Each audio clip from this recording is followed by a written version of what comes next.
बिस्मिल्लाहिर्रहमानिर्रहीम। स्टूडेंट्स, आज हम पढ़ते हैं बेसिस ऑफ हेरिडिटी कि what is basis of heredity, यानी बेसिस ऑफ हेरिडिटी है क्या। बेसिस ऑफ हेरिडिटी के पढ़ने से पहले हमें हेरिडिटी पढ़ना चाहिए, ठीक है। तो what is heredity? Heredity is a process in which parents transfer their characteristics to their offspring. Heredity is a process, heredity एक ऐसा प्रोसेस है, एक ऐसा तरीकाकार है in which parents transfer their characteristics to their offspring, जिसमें वालिदैन अपने खुसूसियात अपने बच्चों में मुंतकिल करें। इस प्रोसेस, इस तरीकाकार को क्या कहते हैं? हेरिडिटी। ऐसे कौन से खुसूसियात है जो पेरेंट्स यानी वालिदैन अपने बच्चों में मुंतकिल करते हैं? यानी स्किन कलर, स्किन कलर, चमड़े की कलर, यानी चमड़े की कलर वालिदैन से बच्चों में मुंतकिल होते हैं। किस तरह? यानी बाज़ वालिदैन की स्किन की कलर यानी चमड़े की कलर काला होता है और बाज़ की सफ़ेद होती है, तो उनकी बच्चों की भी फिर स्किन कलर यानी चमड़े की कलर सफ़ेद या ब्लैक होती है। तो इसका मतलब ये है कि इसकी पेरेंट्स की जो खुसूसियात थी, जो हेरिटेबल कैरेक्टरिस्टिक्स थी, वो ट्रांसफ़र हुए हैं उनके बच्चों में, ठीक है। इसके साथ हाइट भी एक हेरिटेबल कैरेक्टरिस्टिक्स थी, यानी हेरिडिटी है। किस तरह? यानी बाज़ पेरेंट्स बहुत लंबे होते हैं कद से, फिर उनके बच्चे भी, उनकी बच्चों की कद भी बड़ी होती है ना, उनके बच्चे भी लंबे होते हैं कद से। क्यों? क्योंकि उनकी जो कैरेक्टरिस्टिक्स थी पेरेंट्स की, वो ट्रांसफर हुए किधर? ट्रांसफर हुए उनके ऑफस्प्रिंग में, यानी उनकी बच्चों में, ठीक है।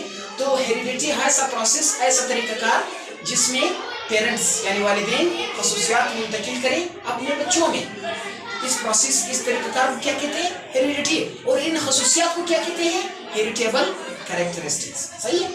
बेसिस ऑफ हेरिडिटी हम पढ़ते हैं कि हेरिडिटी की बेसिस क्या है, ठीक है।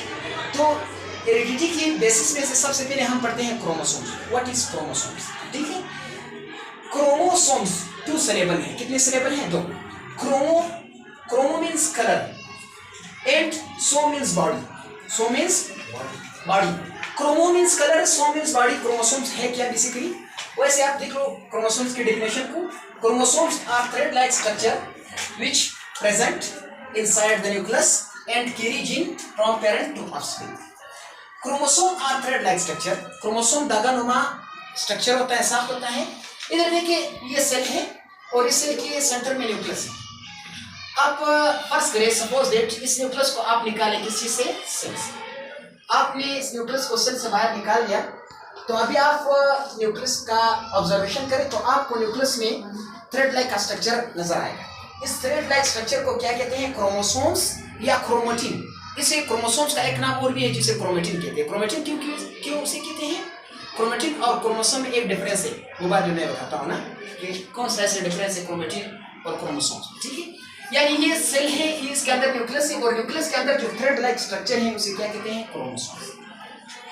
1882 में यानी 1882 में एक साइंटिस्ट था, एक साइंसदान था जिसका नाम था वेल्टर फ्लेमिंग इसका नाम था। तो इसने क्या किया? इसने न्यूक्लियस का ऑब्जर्वेशन किया, यानी न्यूक्लियस का मुशाहिदा किया। 1882 में एक साइंटिस्ट था जिसका नाम था वेल्टर फ्लेमिंग। 1882 में इसने न्यूक्लियस का ऑब्जर्वेशन किया। किस तरह ऑब्जर्वेशन किया? यानी इसने न्यूक्लियस को माइक्रोस्कोप के नीचे देखा। जब इसने न्यूक्लियस को माइक्रोस्कोप के नीचे देखा और न्यूक्लियस इलेक्ट्रॉन माइक्रोस्कोप से, और न्यूक्लियस के नीचे उसने सेल के अंदर न्यूक्लियस में उसने थ्रेड लाइक स्ट्रक्चर देखा।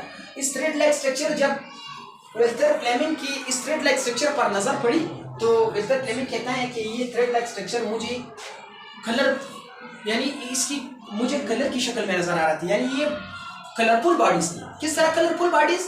यानी ये जो न्यूक्लियस के अंदर थ्रेड लाइक स्ट्रक्चर्स थी, ये कलरफुल बॉडीज थी, यानी कलरफुल बॉडीज इनकी खास कलर थी। तब उसके बाद 1882 के बाद यानी वेल्टर फ्लेमिंग की ऑब्जर्वेशन के बाद एक साइंटिस्ट था जिसका नाम था वेल्टर ने फिर इसको नाम दिया क्या? क्रोमोसोम्स। वेल्टर ने इसे क्या नाम दिया? क्रोमोसोम्स। यानी 1882 में जब वेल्टर फ्लेमिंग ने ऑब्जर्वेशन किया सेल का, उसने जब सेल का ऑब्जर्वेशन किया, यानी उसने कहा कि सेल के न्यूक्लियस के अंदर थ्रेड लाइक स्ट्रक्चर पड़े हुए हैं। थ्रेड लाइक स्ट्रक्चर मींस यानी धागानुमा साख्त। धागानुमा साख्त मतलब यानी धागे की तरह नरम साख्त पड़े हैं, स्ट्रक्चर पड़े हैं, जिसे क्या कहते हैं? क्रोमोसोम्स या क्रोमेटिन। क्रोमोसोम्स या क्रोमेटिन का नाम वेल्टर फ्लेमिंग ने नहीं दिया है 1882 में, ये फिर वेल्डेर ने दिया है इसके बाद।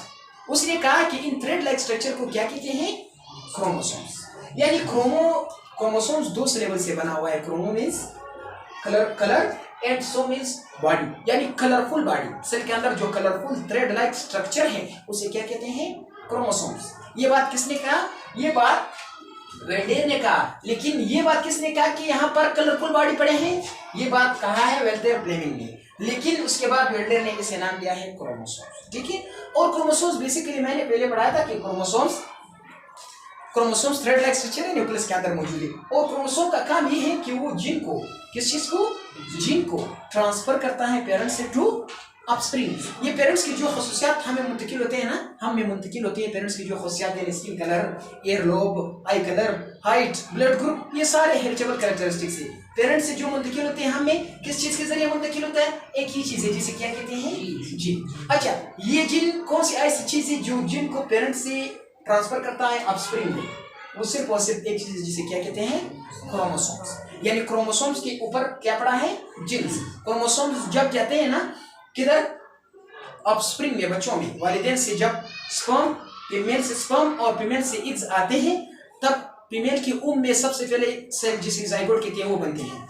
तो जाइगोट में क्या आते हैं, जाइगोट में बेसिकली क्रोमोसोम्स आते हैं। यानी 23 क्रोमोसोम्स स्पर्म में आते हैं मेल से, और 23 क्रोमोसोम्स एग्स में आते हैं फीमेल से। तब ये दोनों गेमेट्स एक दूसरे के साथ मिल जाते हैं किधर, उम्र में, पोरी में, और क्या बन जाता है, सबसे पहले सेल जिसे क्या कहते हैं, जाइगोट। अच्छा, तो इस जाइगोट में फिर जो कैरेक्टरिस्टिक्स मौजूद होते हैं, जो खसूसियात प्रेजेंट होते हैं, वो किस चीज पे डिपेंड करते हैं, क्रोमोसोम्स पे। जब इस जाइगोट में चेंजेस आती है, इसे क्या कहते हैं, एम्ब्रियो। जाइगोट में जब चेंजेस आती हैं और मुकम्मल जाइगोट यानी डिवाइड हो जाती है डॉटर सेल में, डॉटर सेल बन जाती है म्यूसिस प्रोसेस से, हमने पहले पढ़ा था ना, सेक्स सेल म्यूसिस प्रोसेस से क्रोमोसोम्स की तादाद हमेशा म्यूसिस में हाफ आती है। ठीक है, डॉटर सेल में क्रोमोसोम्स की तादाद हाफ जाती है, सही है। तो हमने पढ़ा है ना कि जब जाइगोट में चेंजेस आते हैं उसके बाद क्या बनता है, एम्ब्रियो। और एम्ब्रियो के बाद यानी मतलब इंसान के ऑर्गन्स बनना शुरू हो जाते हैं, और ऑर्गन्स बनने के बाद पूरा ऑर्गन सिस्टम बन जाता है।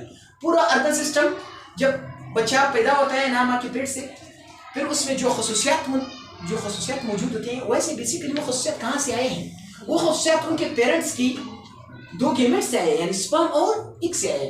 स्पर्म्स और एक दूसरे के साथ मिले हुए, वैसे बेसिकली स्पर्म और एग्स में क्या, स्पर्म और एग्स में क्रोमोसोम्स, स्पर्म और एग्स में क्या थे, क्रोमोसोम्स थ्रेड लाइक स्ट्रक्चर थे, सेल के अंदर मौजूद थे, और जीन्स को ट्रांसफर करते हैं पेरेंट से ऑफस्प्रिंग। ठीक है, अच्छा, तो ये समझ आया कि सबसे पहले जो साइंटिस्ट था इसने ऑब्जर्वेशन किया क्रोमोसोम पे, यानी तीसरा ऑब्जर्वेशन उसने देखा क्रोमोसोम सेल को माइक्रोस्कोप के नीचे। उसने कहा कि सेल की न्यूक्लियस यानी सेल के सेंटर में जो ऑर्गेनेली पड़ा है उसे क्या कहते हैं, न्यूक्लियस। न्यूक्लियस के अंदर थ्रेड लाइक स्ट्रक्चर मुझे दिखाई देता है। ये किसने कहा, ये वेल्टर फ्लेमिंग ने कहा। और इसने कहा कि ये थ्रेड लाइक स्ट्रक्चर ये कलरफुल बॉडी है, यानी कलरफुल बॉडी मीन्स इसकी कलर है। तो उसके बाद वेल्टर फ्लेमिंग के बाद वेल्डर एक साइंटिस्ट था, उसने कहा कि ये जो आपको दिखाई देता है ना, ये कलरफुल बॉडी, ये बेसिकली क्रोमोसोम्स, ये बेसिकली क्या है। फिर बाद में उन लोगों ने इस पर रिसर्च किया और उन लोगों ने मालूम किया कि इसका काम यही क्रोमोसोम्स का कि वो क्या मुंतकिल करता है, जीन। कहाँ से, वालिदैन से बच्चों में, ऑफस्प्रिंग। ठीक है, तो आज के लिए इतना ही काफी होगा। इंशाल्लाह क्या नेक्स्ट टॉपिक में पढ़ेंगे, सही है।